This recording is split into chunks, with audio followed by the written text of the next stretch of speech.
말씀을 많이 해주셨는데 제가 드리고 싶은 말씀은 현재 그 작년에 중개산업진흥법이 발효가 돼서 제정이 되고 올 6월에 발효가 됩니다. 그래서 그에 맞추어서 대한중개인협회와 중개산업이 어떻게 앞으로 가야 할지 그 당면 과제와 그 추진 방향에 대해서 한번 저 나름대로 한번 의견을 제시하는 식으로 진행을 해보고자 합니다. 자, 먼저 좀 내용이 좀 많습니다만 좀 내용이 좀 복잡한 것 같아서 미리 좀 양해를 구하겠습니다. 그래서 두서없이 좀 설명이 되는 점에 대해서는 좀 양해를 구하겠습니다. 먼저 조금 저는 좀 그림을 좀 크게 그리고 싶습니다. 여기서 지금 분쟁이라는 개념이거든요. 전통적으로 법률 분쟁만 되는데 갈등에서부터 시작해서 분쟁까지, 법률 분쟁까지 포함된 그 부분을 어떻게 해소할 것이냐. 그러니까 그것을 하나의 어떤 법률가적인 시각이 아니라 사회의 어떤 그 시장 수요, 분쟁을 해결하는 갈등이라든지 분쟁이라는 걸 모든 걸 해결하는 어떤 그런 어떤 사회 지원 인프라 또는 어떤 전문적 서비스 개념으로 접근을 해보고자 합니다.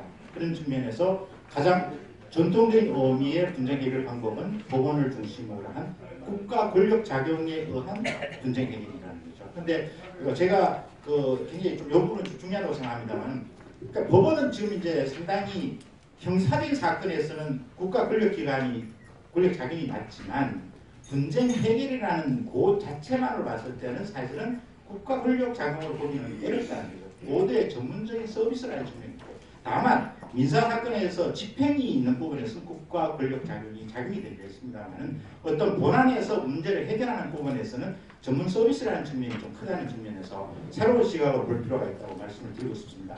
그런 측면에서 기존에 우리가 법원에서 전통적인 해결 방법에서 벗어난 방법이 소송에서 대체 분쟁 해결 절차로 넘어가는데 그러면 과연 절차가 어떤 것이 있느냐, 여러분이 더 전문가시고 잘 아시겠습니다만 그런 부분하고, 그러면은 지금 여기에서 막바로 중재로 들어갔습니다. 저희가 중개인협회이기 때문에 중재로 들어갔습니다만 더 아시다시피 조정과 중재는 왔다 갔다 하는 거죠.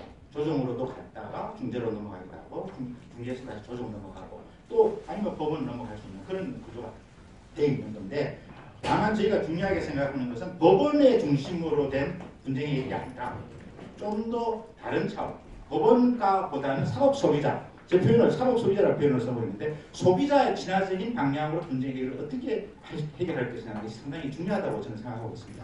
그래서 그런 측면에서 다른 나라의 어떤 제도는 어떻게 되는지를 한번 보는데, 지금 저희가 중재인이기 때문에 중개협회이기 때문에 중재기관을 중심으로 보도록 하겠습니다. 그래서 앞에서 또 국제 문제에 대해서 설명을 많이 했기 때문에 이 부분을 생략을 살짝 간단하게 좀 드리려고 합니다. 그러면 여기서 보시면 국내에서 지금 ADR 기관이 어떻게 되어 있냐.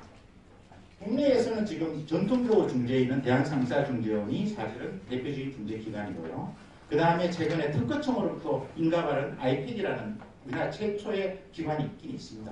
근데 시장에 제대로 활성화는 아주 어려움이 있습니다만 그렇게 되고, 그 다음에 행정 ADR 기관, 행정 ADR 기관이라는 것은 여기에 보는 것처럼 분쟁 각종 행정분야의 각종 분쟁 조정이 이루어집니다. 그래서 그 여러 가지 언론 중재라든지 건설 분쟁 조정이 다 이루어진 기관이 있는 거죠. 다만 여기에서는 또 보면은 그것이 중재라기보다는 조정으로 좀 한정되는 측면이 있습니다만, 그리고 저희들이 나름대로 어떤 모델로 볼 수 있는 것이 차트 Institute of Arbitrators, 영국의 중개인협회가 저희로 하나의 어떤 참조할 만한 제도로 볼 수 있지 않냐는 생각에서 간단하게 설명을 드리도록 하고요. 그러면 현재 우리나라에서 중재와 관련된 기구하고 센터하고 중개인협회하고 어떤 상호관계가 있느냐 하는 부분을 간단히 살펴보도록 하겠습니다. 그리고 최근에 중재를 포함한 조정중재 ADR 법제도 관련돼서 지금 어떻게 지금 진행이 되고 있느냐 하는 부분에 보면은 앞에서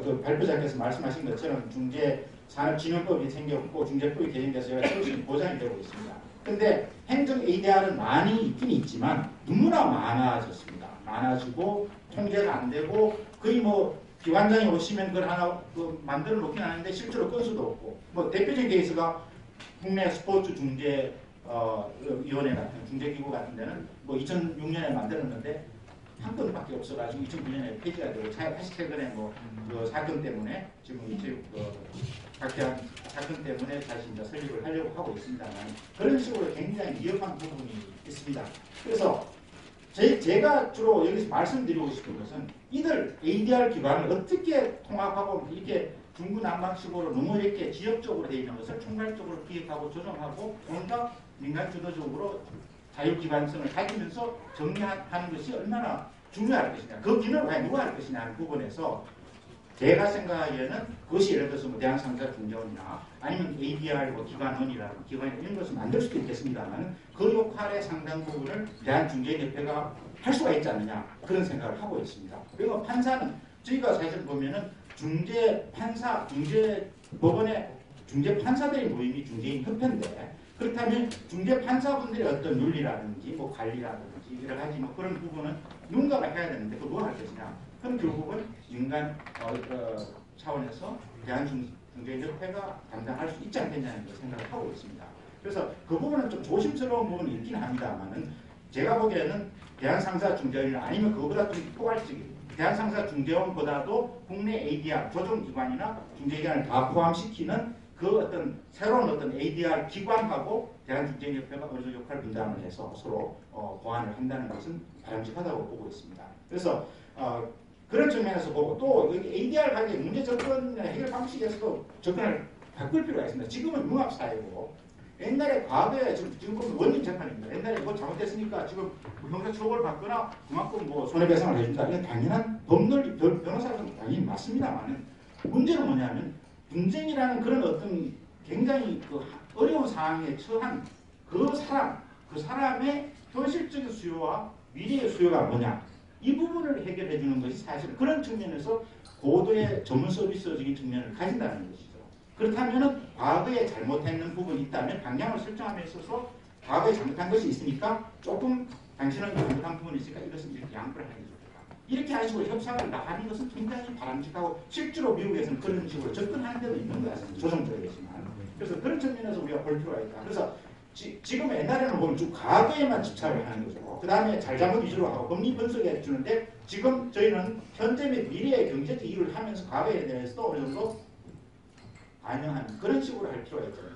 그리고 하나는 하드입니다만 ADR 기관 영립법이나 지금 미국에서는 논란이 있을 수 있습니다. 어차피 중재인도 보수를 받는 거기 때문에 하지만 예를 들어서 제임스 같은 경우 영립법인화가 실제로 허용이 되고 있는 상황입니다. 그것은 반론을 제기하시는 분도 있습니다만 그 다음에 여기서 또 하나 중요한 이슈는 조정하고 중재하고를 과연 어떻게 통합을 할 것이냐. 우리나라는 중재법은 있습니다. 조정에 관한 법은 민사조정법입니다. 민사조정법은 나름대로 정리가 잘 되어 있습니다. 문제는 뭐냐? 여기서 민사조정은 법원에서 하는 조정에 한정하고 있습니다. 그래서 제도는 잘 되어 있습니다. 소멸시효도 중단이 되도록 되어 있습니다.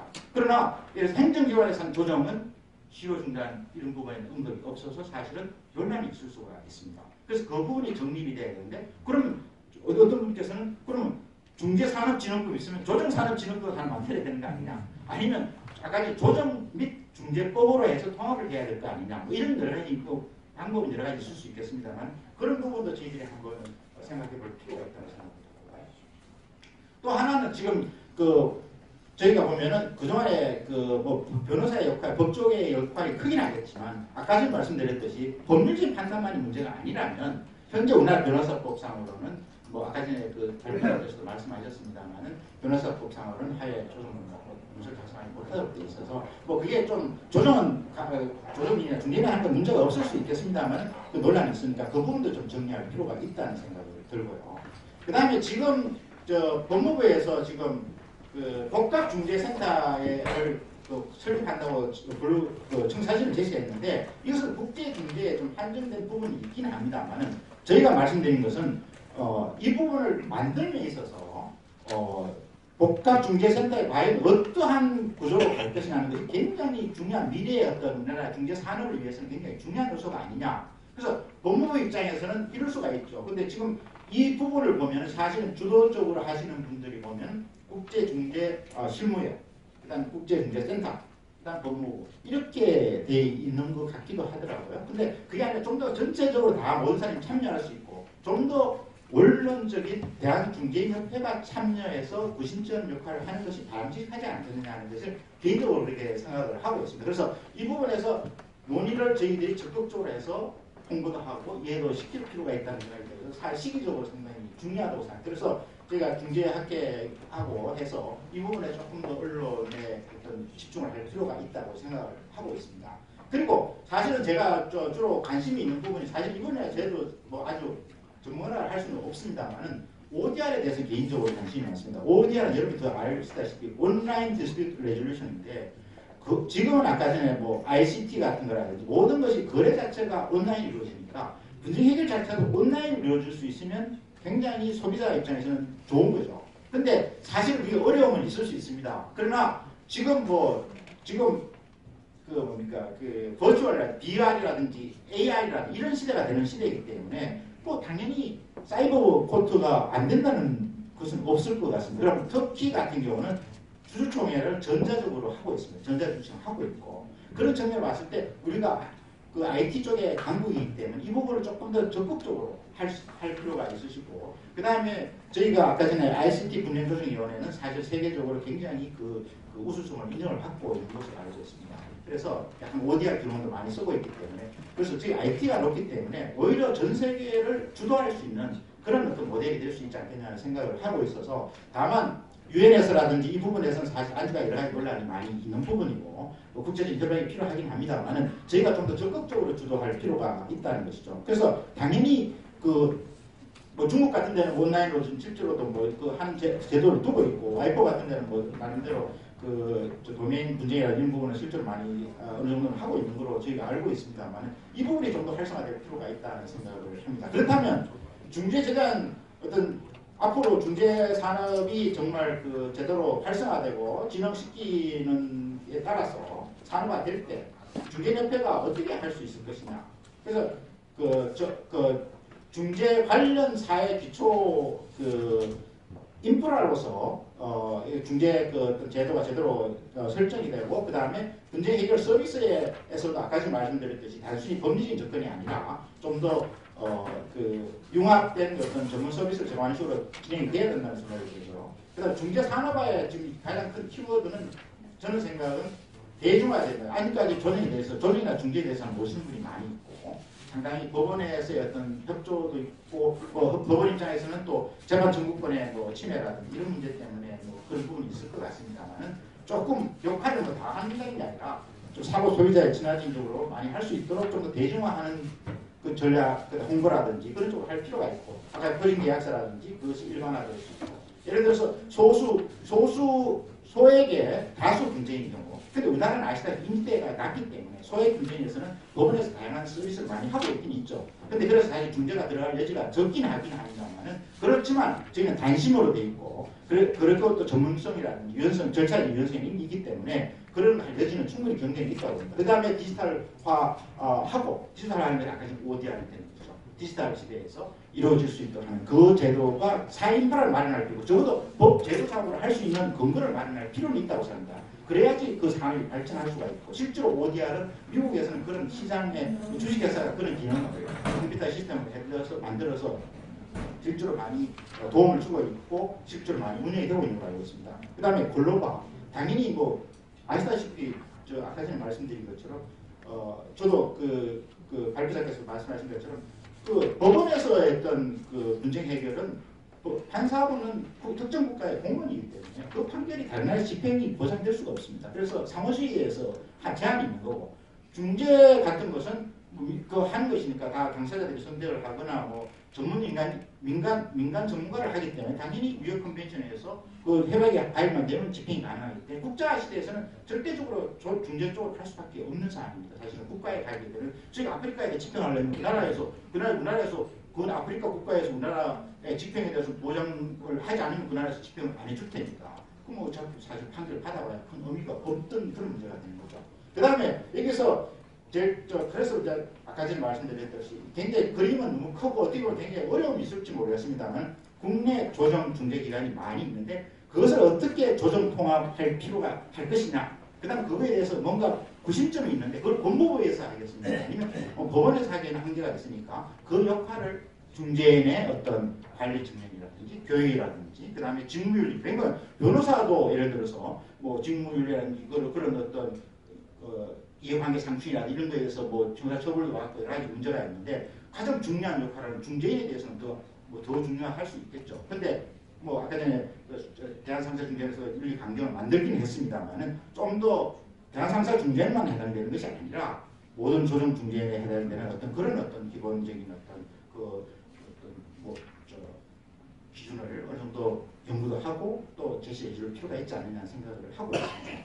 그리고 그래서 이런 모든 분쟁 산업 부분에서 결국은 제가 말씀드리고 싶은 것은 지금은 모든 법적 분쟁에 있어서는 자 국민의 변호사, 피플스 어토니, 검사, 그 다음에 특정인의 대리인인 변호사, 그 다음에 법원 이렇게 3자 구도가 되어 있는 것이 지금은 법원 플러스 어떤 또 다른 중심이 되는 구심점. 그러니까 제가 보기에는 대한중재인협회라든지 이런 쪽에서 4자 구도로 넘어가야 되지 않느냐. 그래서 그 역할을 해야지 뭔가 이 중재산업이 발전될 여지가 있지 않느냐 그런 생각을 하게 됩니다. 그래서 그 부분에 대해서 굉장히 원래는 굉장히 의미를 가지는 얘기 때문에 이 부분에 대해서 저희들이 한번 적극적으로 이렇게 할 필요가 있다고 생각을 합니다. 그래서 그렇다면 지금 사실은 오늘도 보면은 좀 아무래도 참여분이 이런 것도 있는 것 같습니다. 중재인은 또 여러분이 더 잘 아시겠습니다만 평균 연령이 70에서 80 가까이 되십니다. 왜냐하면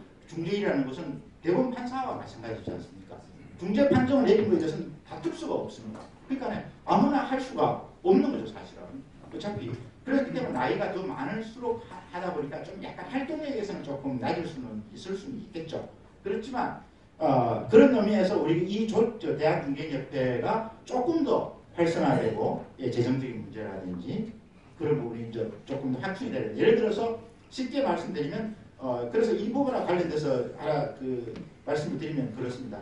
지금 중재법상으로 보면 대한중개협회에 대해서 언급은 전혀 없습니다. 그래서 그거를 법상 기고하고 그 다음에 중재인을 뽑는 것은 어차피 각자 하더라도 저희들이 뭐 추천을 할 수도 있는 거고 그 다음에 또 사건을 맡으면 데이터를 관리하는 측면에서 일정하게 변호사 같은 경유표에 대해서 돈을 일정한 최소 금액을 지급을 합니다. 관리를 하게 되는 거죠. 근데 뭐 그것이 적정하냐는 논란이 있을 수 있겠습니다. 어느 정도 그에 대한 어떤 데이터를 계속 관리한다는 측면도 중요하다고 생각을 하고 있고 그 다음에 교육이 계속 필요하고 왜냐하면 중재인으로서 굉장히 능력이 있으시지만 예를 들어서 계속 자기가 공부를 게을리해서는 사실은 신뢰성을 떨어뜨리기 때문에 그것은 문제가 있을 수 있는 그런 교육부. 아까 전에 뭐 말씀하신 것처럼 교육이라는 게 굉장히 중요한 거니까 그 기능을 저희들이 확충을 하고 저희들이 자체해서 아니면 저희들이 위탁을 한다든지 여러 가지 뭐 제휴를 한다든지 이렇게 할 필요가 있는 거고 그 다음에 직무윤리에 관해서 어느 정도 자율적인 저희가 아주 규제기관의 측면이라기보다는 자율적으로 어느 정도 어떤 판단을 해주고 그에 따라서 정결해주는 것이 필요하지 않겠냐 그런 생각을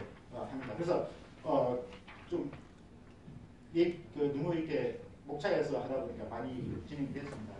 뭐 제가 말씀드린 부분 중에서 너무 중복된 부분이 있어서 제가 말씀을 지금부터 간단히 드리겠습니다. 지금 말씀드린 것처럼 자 지금 여기에서 보시는 것처럼 집행 권한을 주는 부분 이 부분에 대해서는 사실은 국가 권력 작용으로 보기는 어렵다는 것이죠. 분쟁 해결을 하기 위한 하나의 법률 서비스 기관이라는 거죠. 그게 법률적인 분쟁이 아니고 그것이 그 사람이 가지고 있는 사회적인 어떤 갈등, 그다음 분쟁 이런 것이 그 사람이 원하는 지금 당장 원하는 앞으로 미래를 원하는 그런 어떤 그 수요를 어떻게 조정해주고 해줄 것이냐. 그에 따라서 판단 요소는 그 사람이 과거에 잘했냐 못했느냐 이런 것도 하나의 이런 부분 잘못됐으니까 당신이 발생된 행동 연구를 하라든지 그러나 그 부분을 해준다는 것은 사실 굉장히 중요하다고 생각을 하고 있습니다. 그래서 이 부분은 사실은 법원에서 독점할 수 있는 권한은 아니다. 이런 생각에서 말씀을 드리는 거고요. 그 다음에 예대할 부분은 잘 아시는 것처럼 저보다 더 아시니까 그런 스펙트럼도 지금도 이런 식으로 궁극적으로는 제일 힘든 것은 소송으로 가야 되겠지만 이 과정에서 미국에서도 지식재산 같은 경우는 단지 1%만 가게 되는 것이죠. 그 다음에 실제로 지식재산 분쟁이 발생되더라도 오히려 전직 판사분을 오히려 하와이 같은 거 모셔가지고 한 1박 2일 동안 대충 같이 해서 그렇게 해서 분쟁 해결하는 게 좋다는 거죠. 왜냐하면 그것이 한 하루 이틀 만에 해결이 되다 보니까 돈을 그때 한 몇십만 불, 100만 불 든다고 하더라도 그런 식으로 선호한다고 얘기를 하고 있습니다. 그래서 지금 지금까지 법원에서 중심된 부분이 이제 사업으로 이렇게 돼야 된다는 말씀을. ADR 부분에서는 뭐 지금 우리 김 변호사님이 그쪽에 뭐 의장님으로 계시지만 중재 유명한 AA가 뭐 되고 있죠. 그 다음에 제임스가 방금 말씀드린 것처럼 독특한 그 중재 기관입니다. 필리핀 판사가 영리고비를 했고, 즉 무슨 말인가 하면 이런 측면이 있는 것이죠. 그 옛날에는 변호사가 그 어떤 다른 사람을 대리하는 일에서 돈을 받고 어떤 직업으로서 했지만, 이거는 하나의 융합된 서비스로서 대리 플러스 뭐 분쟁 해결을 그 자체로 하나의 영역으로. 좀 제가 이렇게 하면 또 전통적으로 보시는 입장에서는 그에 대해서 좀 약간 그 거부감이 있을 수 있겠습니다만, 그런 식으로 접근을 하고 있어서 사실은 미국 내에서도 좀 논란이 있는 건 사실입니다. 그 다음에 ICC, 그 다음에 뭐 다른 아까 전에 다 말씀을 하셨습니다.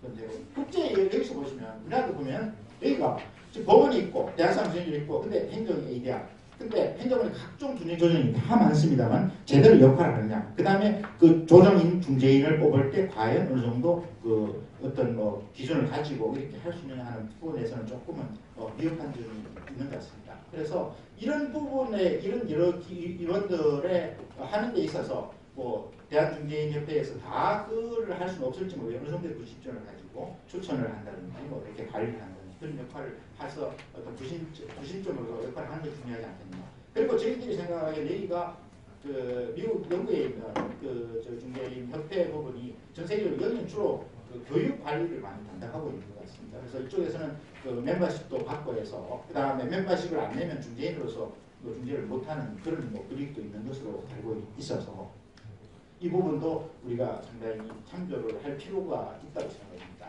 그 다음에 여기에서 보면은 지금 여기에서 중재기관도 보면 중재협회가 사단법인이 되어 있습니다. 중재실무회사에도 사단법인이고, 그 다음에 여기에 대한상사중재원도 있지만 대한서울국제중재센터라는 이 센터의 개념이니까 사실 시설 개념이니까 어떻게 여기에 예약으로 들어가야 되는 건데 하나 시설로 들어가야 되는데 약간 이런 식으로 이런 부분이 조금은 정비될 필요가 있지 않느냐 생각을 하고 있습니다. 그래서 이런 부분도 조금은 정비가 돼야 되지 않을까 하는 생각을 하고요. 그 다음에 우리나라에서 지금 말씀드린 아까 전에 말씀을 드린 것처럼 지금 상당히 이제 중재의 중요성을 산업으로 해서 진영을 시키려고 하고 중재법도 신뢰성을 해서 많이 하고 있는데, 그런 부분에서 특히 제가 말씀드린 것은 행정 ADR 부분에서는 중재 조정으로 주로 되고 있습니다. 중재 기능을 조금 강화하실 필요가 있지 않느냐. 당사자 선택해서 중재를 할 수 있도록 하는 것이, 그래서 그러면 실제로 그 분쟁 해결에서 도움이 될 수 있죠. 그 다음에 의료 분쟁 같은 경우 결과 예측 제시 기능이 굉장히 높습니다. 왜냐하면 그 가서 보면은 사실 감정료가 뭐 몇십만 원 정도밖에 안 되니까 받아서 보게 되면 사실은 뭐 가서 법원에 가서 이을 수 있겠느냐. 옆에서 뭐 다른 사람은 엄청나게 뭐 몇백만 몇 대까지 받을 수 있다 하지만 실제로 이걸 봐서는 결과 예측 가능하기 때문에 미국에서 ADR 기능도 그런 측면에서 많이 작동을 하고 있는 걸로 알고 있습니다. 그 다음에 또 이런 부분 접근 방법을 조금 바꿔서, 그러니까 전통적으로 법리 쪽에 어차피 법리가 중요한 뼈대가 되니까 중요하겠지만 그런 식으로 나가는 것이 필요하다는 거. 그 다음에 하도는 영리법인화로 할 수 있는 부분도 필요하지 않느냐 하는데, 이거는 뭐 우리나라에서 조금 좀 거부감이 있을 거로 보입니다만 이런 제도가 참여할 필요가 없고요. 그 다음 아까 말씀드렸듯이 조정중재법 부분을 어떻게 통합을 할 것이냐 하는 부분도 사실은 중요하고, 지금 예를 들어서 뭐 조정을 많이 안 하는 이유가 조정에서 잘못 시간을 보내면 숨을 쉬어도 뭐 문제가 발생될 수도 있고 그런 부분에서 조금 주의할 필요가 있기 때문에 법원을 통한 조정은 상관이 없습니다만 일반 조정에서는 조금 문제가 있을 수 있는 것 같아서 그런 부분도 제도적으로 정비할 필요가 있고, 또 많은 중개인하고 조정인의 조정인 참여할 수 있도록 변호사법 부분도 어느 정도는 좀 검토할 필요가 있다고 생각합니다. 그리고 지금 최근에 이제 법무부에서 지금 주무부서로 나와 있는데 복합중재센터를 함에 있어서도 저희 쪽에서 적극적으로 이쪽에 참여할 필요가 있지 않냐는 생각이 들고요. 그 다음에 지금 디지털 시대니까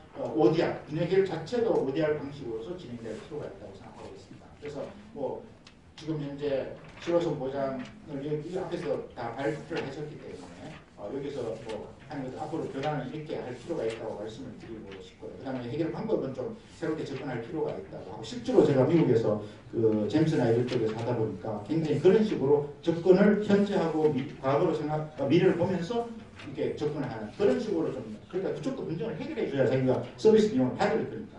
그러니까 그런 식으로 접근을 하고 있는 것 같습니다. 그래서 상당히 다 100% 맞지는 않겠지만 시대한 많이 크다고 생각합니다. 그 다음에 영리법인도 시켜놨고, 그 다음에 조정하고 중재를 어떻게 우리가 융합을 시킬 것인가. 지금 현재 뭐 대한상사들도 조정 제도가 있긴 있죠. 근데 실효성이 조금 왔다 갔다 하는 부분에서 약한 거니까 그 부분을 어떻게 할 것이냐는 게 굉장히 중요한 사항으로 생각을 하고 있습니다. 그래서 제 생각은 모르겠습니다. 제가 중재인협회에 있어서 하는지 오해할지 모르지만 뭔가 좀 구심점 하는 역할은 필요한 기관이 있어야 된다. 예를 들어서 쉽게 말하면 변호사법에서 변호사협회가 기관화되어 있어서 법정기관화되어 있다면 중재법상으로 뭔가 위반을 할 수 있는 어떤 기관을 해줄 필요가 있지 않느냐. 그것은 다 독점을 하겠다는 것은 규제를 하고 그런 기관으로 작용하는 것은 아니고 어느 정도 구심점으로서 역할을 하는 그런 기관을 하는 것은 필요하지 않느냐는 생각을 합니다. 그리고 조금 더 중재법상으로도 지금 보면 실효성 있는 부분도 조금 앞으로 연구 과제로서 나와야 되는 거예요. 아까 변호사법 문제를 했습니다만.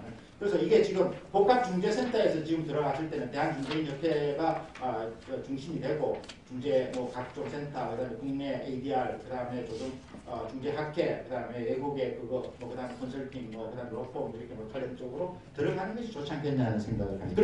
그래서 인프라를 구축하고 어쩌면 법무부에서는 어느 정도 약간의 지원을 해주겠지만 각자 그 비용을 들여서 하는데 제 생각은 가장 여기에 핵심은 저희가 역할을 해야 됩니다. 대한상자 중재를 배제하자는 게 아니라 같이 역할을 분담해야 되지 않느냐 그런 부분에서 좀 조심스러운 오해가 있을 수 있다 지금 명확하게 말씀드렸는데 어떻게 보면 대한상자 중재를 다 커버할 수도 있겠지만 저희들도 하고 같이 하는 것이 좋지 않겠냐는 생각을 하고 있습니다. 그리고 여기는 지금 디지털 시대 아까 ODR 부분을 사실 설명을 하려고 하는데 제가 좀 설명이 길다 보니 오해를 하는데 결국 간단한 개념은 트랜잭션 자체가 온라인에서 이루어졌습니다. 분쟁일도 온라인으로 이루어지는 것은 명백한 자연스러운 추세라고 봅니다. 다만 예를 들어서 지금 전자주총 같은 경우도 사이버 공간에서 이루어질 수 있더라고. 델러웨어 법에서는 지금 주총도 당연히 그 전자공간에 할 수 있도록 돼 있었고 지금 실제로 일본 주법에서는 하고 있고 그 다음 터키에서는 하고 있으니까 지금 사이버 코트 쪽으로 갈 수밖에 없죠. ADR 부분에서는 그 능력을 할 수밖에 없잖아요. 다만 신뢰성 문제라든지 기술성 기술의 어떤 결함이라든지 이런 문제가 있긴 합니다만은 이것은 추세 당연히 그쪽으로 할 수밖에 없다. AI가 또 나오고 하기 때문에 그런 부분에서 저희도 관심 있게 봐야 될 것 같아서 이것이 가장 분쟁 해결에서 가장 중요한 것은 사법 소비자의 그 수요를 반영시키는 것이 제일 중요한데 온라인 하는데 예를 들어 대표적인 저작권 침해입니다. 저작권은 금액이 얼마 천만 원도 안 되는 경우도 있고 이런데 사건이 많습니다. 그래서 지금은 전부 다 검찰에다 전부 다 고소해서 문제를 해결하는데 이쪽에서 어느 정도 편하게 온라인에서 만약에 자기 가지 않고 이렇게 할 수 있다고 한다면 상당히 해결될 수 있는 여지가 있어서 그 성격상으로 이런 좋다고 생각하고 있습니다.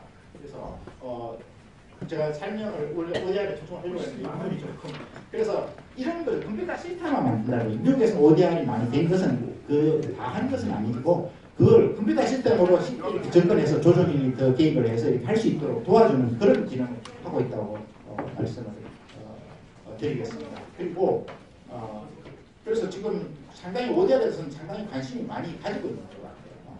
그래서 지금 유엔에서도 사실 ODR에 관련돼서 중재 관련돼서 서면이 아니고 그렇게 했을 때 집행력을 어떻게 확보할 것이냐는 것을 논의 중이고 지금 상당히 진전이 있는 것으로 알고 있습니다. 그래서 지금 중재 관련 사회 기초 인프라가 지금 말씀하신 것처럼 AR, VR, AR 이렇게 블록화적으로 AI 출연되고 이런 그다음에 변호사님과 판사님 융합적으로 되고 사후 소유자가 신속 정확 경제적 디지털화 시키는 것을 그냥 국제 집행성을 요구하도록 그렇게 요구하고 있기 때문에 변화가 불가피하고 그 다음에 옛날에 과거에 국가 권력 작용을 받는 전문 서비스 응용으로 되고 그 다음에 독점에서 다변화, 세분화, 전문화가 되고 사무 소유자에서 접근 용이성을 하고 온라인화가 되고 디지털화 되고 전문화 신속화 되고 국제적 권력 집행을 요구하고 그 다음 키워드는 말씀드린 것처럼 대중화, 디지털화, 글로벌화 필요한 대중화하기 위해서 여러 가지 방법으로 미국에서는 일정한 부분에서는 그렇게 조정이나 중재를 통해서 할 수 있도록 하는 것을 참조해서 저희들은 어느 정도 시도를 해볼 필요가 있지 않나 생각합니다.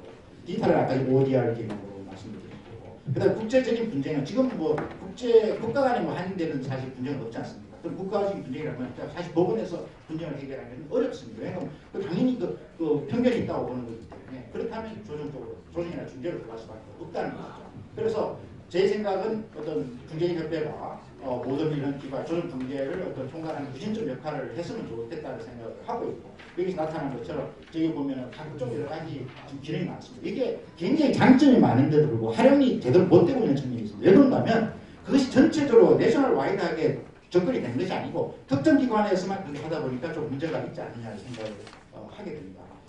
그래서 이런 부분에서 우리가 아까 전에 말씀드렸듯이 4대 기관화해서 중재권 법정 기관화할 필요가 있지 않느냐 이렇게 생각하고요. 그래서 지금 여기서 지금 현재 이런 구도에서 저희들도 참여해서 여기다 또 어떻게 보면 집행기관으로서 대한성장기관이라든지 그런 ADR 기관이 있을 수 있겠죠. 그런 식으로 하는 것이 장기적인 발전 계획이 아니냐. 그래서 그다음 필요한 부분에서는 여기서 그런 것처럼 여러 가지 재정적인 측면, 그다음 국제적인 저쪽도 필요하고 그런 부분에서 좀 해야 되지 않을까 생각합니다. 그래서 조금 제 말씀드린 게 조금 약간 급진적인 측면도 있고 너무 좀 이렇게 범위가 크다 보니까 조금은 좀 그 구체성이 좀 미흡할 수는 있겠습니다만 적어도 굉장히 지금은 저희가 상상을 할 수 없는 거지. AI가 인간의 어떤 지능을 앞서는 순간 저희 모든 일은 저희 상상력을 벗어난 범위로 세상을 발전한다는 거죠. 그리고 AI가 저희 상상력보다 더 저희보다 머리가 더 좋기 때문에 그래서 세상은 어떻게 바뀔지 모르겠습니다. 지금 제가 보면은 사이버 코드 상당히 황당하다 이렇게 느낄 수도 있겠지만 이게 언제 금방이 될지도 저는 할 수 없습니다. 왜냐하면 지금 AI가 저희보다 머리가 더 좋아지니까 저희로서 상상을 AI가 만든 세상은 저희가 상상할 수 있는 범위를 벗어나는 거기 때문이라고 말씀드릴 수 있습니다. 제가 좀 무섭게 말씀을 드렸습니다만 이것으로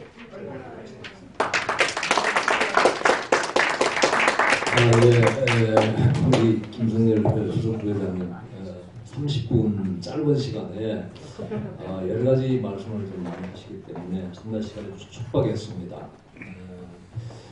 기본적으로 이제 중개산업진흥법이 이제 발효가 되고 중개도 역시 산업으로서 한번 발전시켜보자 하는 그런 측면에서 외국의 사례 또 국내에서도 그 부분에 있어서 여러 가지 방안을 갖다 말씀을 많이 하셨고 그 중에서 그 ADR로서의 중재제도 활성화, 중개와 조정 문제, 그다음에 특히 ODR 활성화 문제도 많이 말씀하셨고요. 그리고 결론적으로 중요한 부분은 복합중개센터 등등의 이제 국가 차원에서 진행하는 부분에 있어서 훌륭한 인적 자원을 갖고 있는 우리 대한중개인 협회가 그 여러 가지 중개 산업의 활성화 방안에 핵심적인 중추적인 역할을 할 수 있는 그러한 부분을 지금 다 같이 좀 고민해야 되겠다 하는 게 아마 가장 핵심적이고 중요한 내용으로 고려를 해주셨습니다. 이어서 토론으로 두 분을 제가 모셨는데 먼저 우리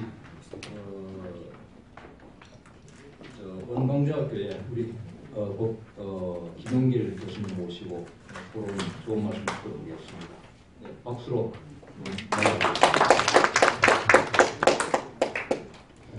반갑습니다. 오늘 토론을 맡은 원광대학교 법학전문의 김용길 교수입니다. 먼저 오늘 김성렬 부협회장님 중개산업 활성화 당론 과제와 추진 방안에 대한 발표가 광범위한 발표를 잘 들었습니다. 최근에 정부는 중개산업 진흥하는 법률을 마련했는데 이것은 늦었지만 정부가 한 일 중에 가장 잘했다고 생각이 됩니다.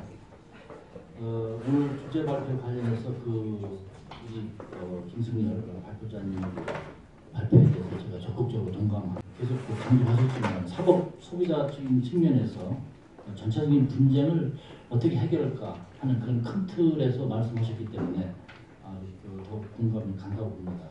그래서 우리나라에 보면은 지금 조정과 중재기관이 매우 난립되어 있습니다.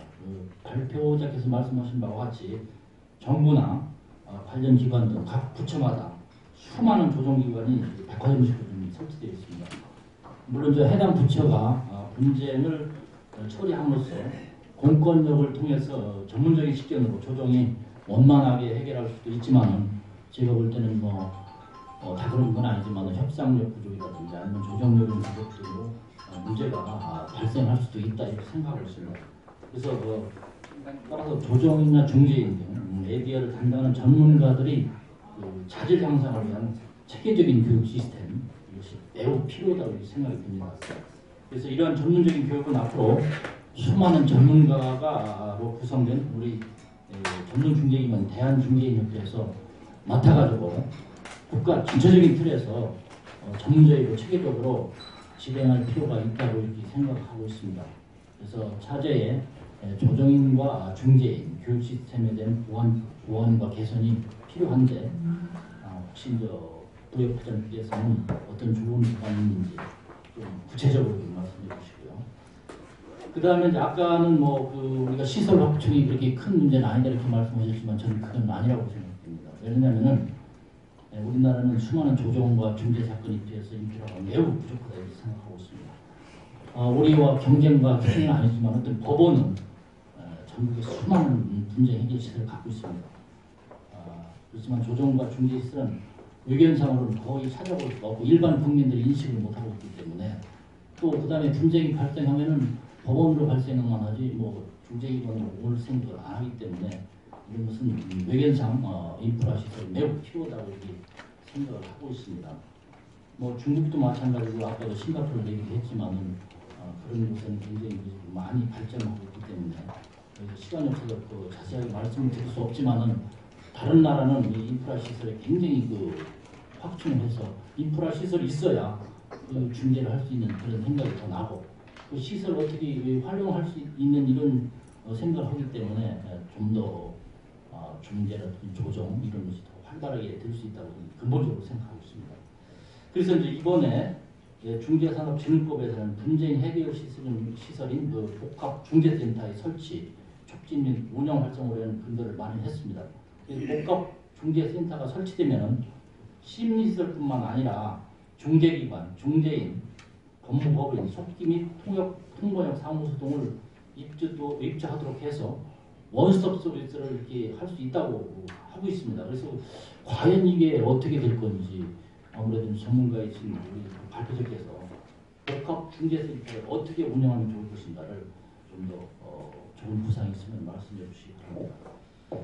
그 다음에 이제 아주 굉장히 중요한 그 말씀을 하셨습니다. 그래서 우리가 지금 막 갈등과 분쟁이 굉장히 폭발적으로 발생하고 있는데 그 아까 말씀하신 것처럼 네 기관이 협력을 해야 된다는 것은 굉장히 중요한 발상이기 때문에 앞으로도 우리가 분쟁 해결 산업의 사자 구도화가 필요하다 이런 말씀에 적극적으로 제가 동의하고 있습니다. 그래서 법무부와 법원, 그 다음에 변협과 대한중개인협회 이 네 단체가 합심해서 노력을 한다면은 지금보다 더 많은 분쟁이 좀 조기 해결되지 않을까 이렇게 생각을 하면서 그렇다면 그 네 기관이 어떤 연대를 가지고 어떻게 활용하면 되는지에 대해서 발표자께서 좋은 보관이 있으면은 좀 말씀해 주시기 바랍니다. 이상으로 간단하게 토론을 고맙습니다. 네, 김은길 교수님 박수 부탁드리겠습니다. 발제 내용에 대해 가지고 몇 가지 그 좀 발제자의 대안을 갖다가 요청하셨는데 일단 그 부분은 먼저 우리 산업계에 있는 우리 이재영 JR연구소 대표로부터 토론을 듣고서 그 이후에 그 과정을 시간을 갖는 것으로 하겠습니다. 이재영 대표 부탁드리겠습니다. 네, 방금 소개받은 이재영입니다. 저는 산업계인데요. 그 건설 쪽의 분야를 담당하고 있습니다. 그리고 제가 사실은 이제 중재라는 것을 알게 된 것은 거의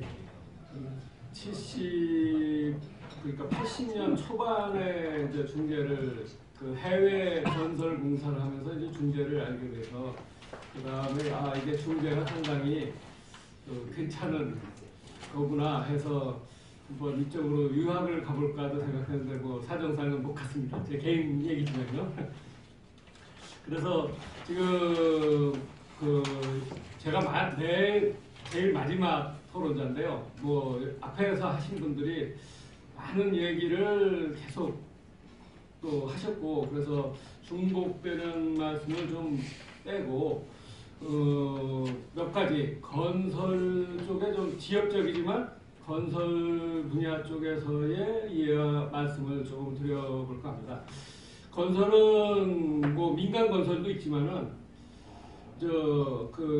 민간 건설은 대체로 이제 분쟁이 생기면은 뭐 소송으로도 가고 분쟁으로도 가고 크게 그 문제 없이 자유롭게 갈 수가 있는데 그 국가를 당사자로 하는 계약의 경우에는 굉장히 제약을 받더라 하는 거죠.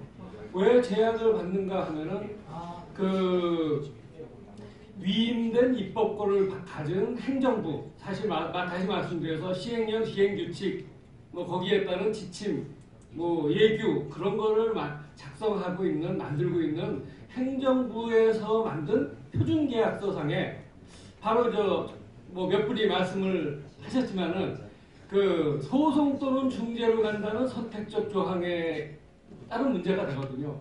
그래서 선택적 조항이 둘이 합의하면 될 거 아니냐고 이야기를 할 수 있지만 동등한 위치가 아니다고 저는 생각하고 싶습니다. 예, 완전히 그 정부의 정부기관의 우월적 지위에 그 을은 밀릴 수밖에 없다.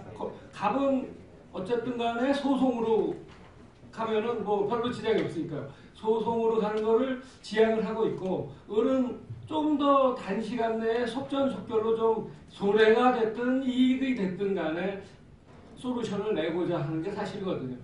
근데 그렇게 못 간다는데 또 큰 원인이 있고 두 번째로 또 원인이라고 그러면은 지금 건설 시장의 그 중재를 외국으로 오픈을 했을 때 우리 중재원을 비롯한 우리 중재인 모두가 그것을 감당할 수 있는 능력이 있느냐 하면은 지금 대한민국의 건설 중재에서는 단순히 공기 현장에 따른 그 간접비가 추종을 이루고 있다는 거죠.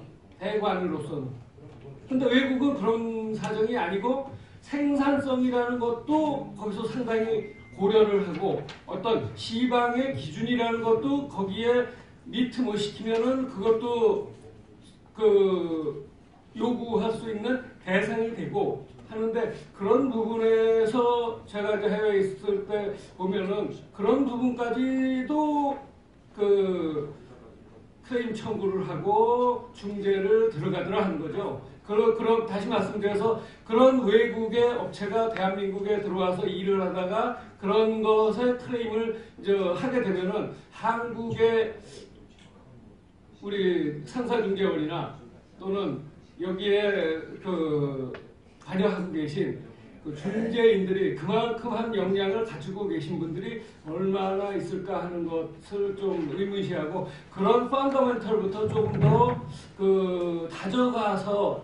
우리가 되어야 되지 않겠는가. 다시 말씀드려서 우리 나름의 대한민국 버전의 중재가 아니고 외국에서 필요로 하는 중재까지 아까도 많은 분들이 말씀하셨지만은 중재인의 소양이라는 것은 교육은 계속 가면서 발전을 시켜서 우리 자신도 그것에 맞는 역량을 갖춰가야 되지 않을까 하는 생각이 들어서 그런 점을 좀 말씀드리고요. 그 다음에 아까 좋은 거를 또 우리 김승열 부협회장님께서 말씀을 해주셨는데 ODR이라는 것도 상당히 굉장히 좋거든요. ODR이 굉장히 좋은데 우리나라가 아직도 법제화로는 그런 부분을 상당히 못 쫓아가고 있는 부분들이 있습니다. 예를 들어가지고 드론을 갖고 뭐 사업을 하려고 그랬는데 수동으로 조정하는 거는 드론이 됩니다. 그런데 여기에 GPS 좌표를 놓고 자동 조정을 해서 하는 거는 면장이 있어야 된다고 얘기를 하는 거죠. 예, 별도로 항공기 조정 면장을 따야 된다는 그런 부분이 그 산업에서 있습니다.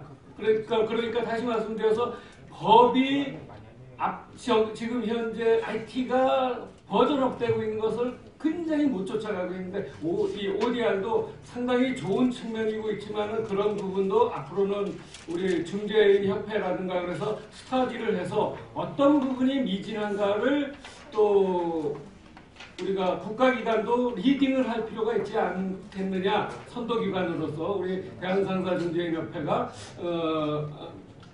그런 생각이 조금 나서 두서없지만 몇 가지 좀 말씀을 드렸습니다. 네, 감사합니다. 네, 토론 감사합니다. 산업에 있으면서 실제로 좀 느끼고 또 개선해야 될 이런 사항에 대해서 말씀을 드렸습니다. 지금 마지막 이제 토론까지 끝났는데 플로어에서 혹시 말씀하신 분 있으면 간단하게 소속과 성명을 말씀해 주시면 고맙겠습니다.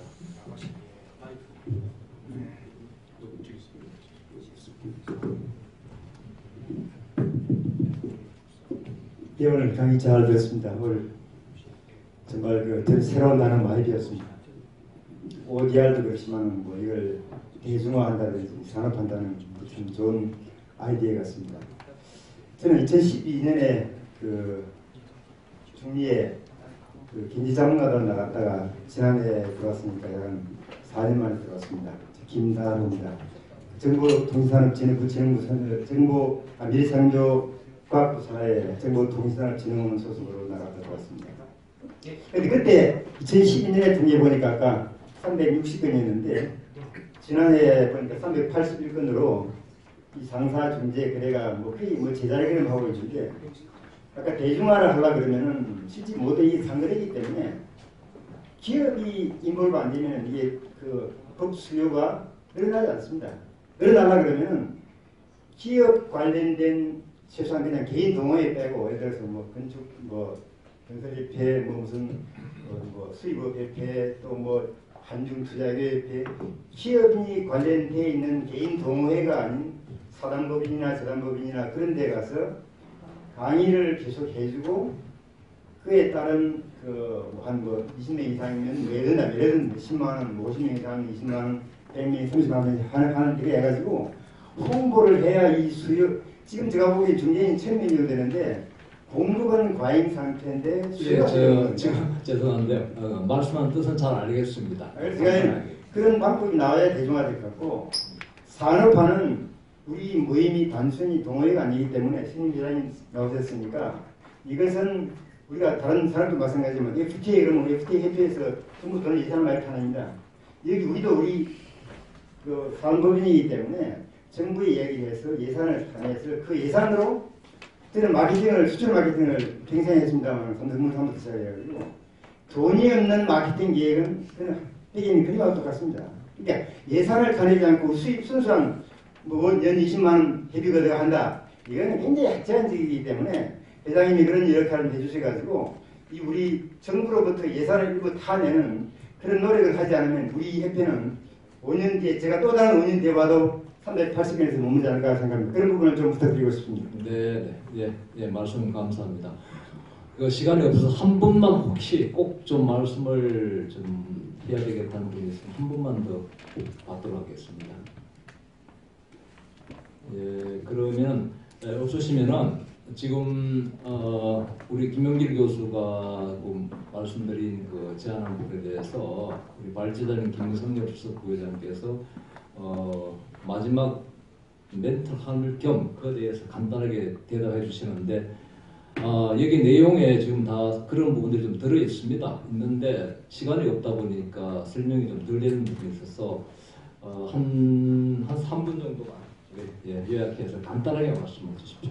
예, 상당히 우리 김 교수님께서 말씀하신 부분이 상당히 제일 어려운 문제인 것 같습니다. 근데 아주 중요한 문제고요. 그래서 제 생각은 아까 전에 조선인과 중재인 교육 시스템에 대한 보완 개선이 필요한데 여기에 대해서 어떻게 하는 것이 좋느냐 하는 것은 뭐 같이 연구를 해야 되겠습니다만은 일단은 저희들 좀 연구를 사례집도 많이 이렇게 그걸 하고 또 온라인으로 좀 하는 게 필요하다고 생각합니다. 지금 교육을 보면 제가 변림에도 보면 그 변리사태는 잘 되어 있습니다만 온라인으로 해서 하다 보면 자기가 밤중에 이렇게 할 때도 볼 수 있고 그래서 그런 식으로 이북이라든지 온라인으로 많이 해주면 언제든지 요즘 다 바쁜 세상이니까 하고 또 요즘 무크 개념이 많이 있습니다. 그러니까 매시브 오픈 온라인 그 코스라 해가지고 그게 또 엄청난 그 여러 가지 많이 있어서 저희가 중개협회에서 주관하는 그런 어떤 다양한 공개 강좌라든지 이런 걸 다 여기 다 전문가시고 그러니까 좀 재능 기부적으로 해서 그렇게 하시면 굉장히 그게 효과가 있지 않을까. 그리고 또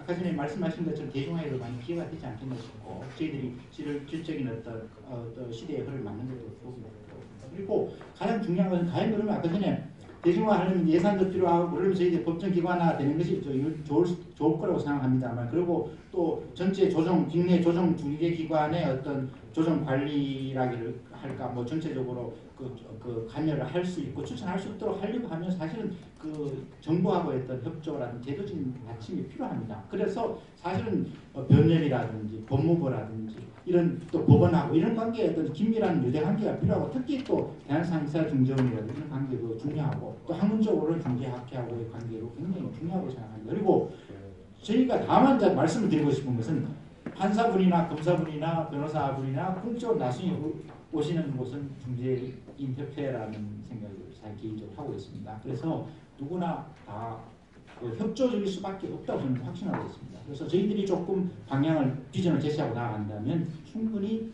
지금도 저희가 생각했던 부분이 부과하는 게 아니라 충분히 될 수 있지 않겠냐. 다만 지금 아까 전에 또 대한상사중재원도 그렇습니다. 저희가 그 역할을 분담을 할 수 있는 거 저희들이 하고 또 집행부서 성격을 가지고 같이 이렇게 하게 된다면 서로 이렇게 대립관계되는 제가 표현하는 데 혹시 오해가 있었을까 말씀을 드립니다. 그런 일은 없어야 될 것 같고 법원도 마찬가지고 법무부도 마찬가지고 다 그런 부분에서 조금 더 저희들이 저희 그 운영에 있어서도 그런 분들이 좀 더 많이 참여할 수 있고 그런 어떤 제도적으로 그 논의가 될 수 있는 그런 장도 많이 만들고 또 언론 활동이라든지 이런 것도 좀 많이 필요하지 않느냐 생각을 하게 됩니다.